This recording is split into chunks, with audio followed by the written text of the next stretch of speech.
অনেকদিন পর একটা বিয়ে বাড়িতে আমি গেলাম। বয়সের সঙ্গে সঙ্গে মনের কিছু কিছু ইচ্ছেও যেন নষ্ট হয়ে গেছে। বিয়ে বাড়ি নেমন্তন্ন হলেও যেন যেতে ইচ্ছে করে না, শরীরটা যেন দেয় না। মনে হয় যে আবার রেডি হবো, সাজুগুজু করবো, শাড়ি পরবো, ওর থেকে থাক, আমি নাই বা গেলাম। কিন্তু যাই হোক, বাড়ির লোকের জোর জবরদস্তিতে সেই বিয়ে বাড়িটাতে আমি গেলাম। তো দূর থেকে আমি দেখলাম সবাই বসে আছে, অনেকেই বসে আছে।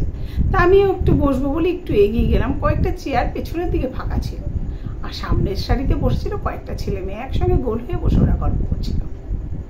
তো বেশ, আমি তাদের সামনে দিয়ে যেতেই তারা তাড়াতাড়ি করে উঠে দাঁড়িয়ে আমাকে বসতে দিল। ম্যাডাম বসুন, ম্যাডাম বসুন বলে ওরা আমাকে বসতে দিল। তা আমি বসার সঙ্গে সঙ্গে ওরা সবাই মিলে আমাকে পায়ে হাত দিয়ে প্রণাম করলো। আমি বুঝলাম যে ওরা আমাকে চেনে, আমি হয়তো ওদেরকে চিনতে পারছি না। বেশ কয়েকটা বছর কেটে গেছে মাঝখানে। তাই আমি বললাম, বাবা তোদের তো আমি চিনতে পারছি না রে। তার মধ্যে একটা ছিল মেয়ে। সবারই ওদেরও বিয়ে থাওয়া হয়ে গেছে, ওরা অনেকটা বড় হয়ে গেছে, ওদেরও সবার সঙ্গে অনেকদিন পরে দেখা হয়েছে।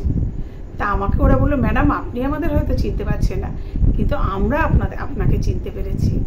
তখন ওরা আমাকে পরিচয় দিল যে আমি যে স্কুলের টিচার ছিলাম সেই স্কুলে ওরা পড়তো। তবে তার মধ্যে একটা মেয়ে, যে মেয়েটার কথা বললাম, সে আমার খুব কাছের একটা মানুষ ছিল। সে যখন ক্লাস 5-এ পড়ে, আমি তখন ওই স্কুলে গেছি। এত সুন্দর দেখতে ছিল, মনে হচ্ছে মা লক্ষ্মীও যেন ওর ভেতরে বিরাজমান, এত সুন্দরী ও দেখতে ছিল। তো ওদের বাড়ির অবস্থা খুব খারাপ ছিল, সেই জন্য ওকে আমি বইপত্র, খাতা, এমনকি ওর জামা কাপড় কেনার জন্য ওকে আমি টাকা দিতাম। ওকে আমি সত্যিকারের মন থেকে খুব ভালোবাসতাম। আরও পড়াশোনায় ছিল তেমন ভালো, যে কারণেই ওকে কিছু দেবার জন্য আমার মনটা যেন সবসময়ই আগ্রহী থাকতো যে ওকে কিছু দিলে, ও কিছু পেলে ও আরো ভালো রেজাল্ট করতে পারবে। তার সঙ্গে আমাদের স্কুলেরও সুনামটা বাড়বে, আর সেই সঙ্গে ওর জীবনটাও সুন্দর একটা জায়গায় পৌঁছবে। তো যাই হোক, এইভাবেই কিন্তু ও মাধ্যমিকটা দিয়েছিল। তারপরে হায়ার সেকেন্ডারি দেয়, কিন্তু তারপরে আমি হঠাৎ ওই স্কুল থেকে চলে আসি, আর তারপরে ওর সঙ্গে আমার কোনোদিনই আর দেখা সাক্ষাৎ কিছু আর হয়নি। তাই তারপরে সেই বিয়ে বাড়িতে ওর সঙ্গে আমার দেখা, মনটা সত্যি, ওকে দেখে যেন মনটা সত্যি আমার মনটা আনন্দে ভরে উঠেছিল, আর সবাইকে পেয়ে আমি খুব খুশি হয়েছিলাম। আর সেই সঙ্গে ওরা আমাকে দেখে এতটাই রেসপেক্ট দিল যে এটাই সত্যি ওদের কোনো একজন শিক্ষকের প্রাপ্য বা পাওনা। যেখানেই যাক, শিক্ষকের চেয়ারটা কিন্তু ঠিক ফাঁকা হয়েই যায়।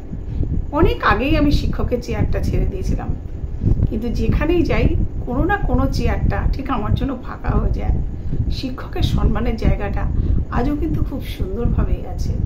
যেখানেই শিক্ষকরা যাক, সেখানেই তাদের স্টুডেন্ট হোক, যেই হোক, যে তাকে চেনে বা যে তাকে জানে, তার জন্য কিন্তু একটা চেয়ার ঠিক ফাঁকা করে দেয়। তা যেখান থেকে, যে আসন থেকে, কেউ অনেক আসনই আছে যেখান থেকে উঠে গেলে তার কোনো সম্মান আর থাকে না, সেভাবে আর পায় না। কিন্তু শিক্ষকের আসনটা এমন একটা আসন যেখান থেকে উঠে যাওয়ার পরেও যতদিন সে বেঁচে থাকে, তার জন্য সেই চেয়ারটা কিন্তু সব জায়গায় ফাঁকা হয়ে যায়, আর ফাঁকা হয়েও থাকে। আর সেই যে সম্মানটা, সেটা কিন্তু একজন শিক্ষকই শুধুমাত্র পায়।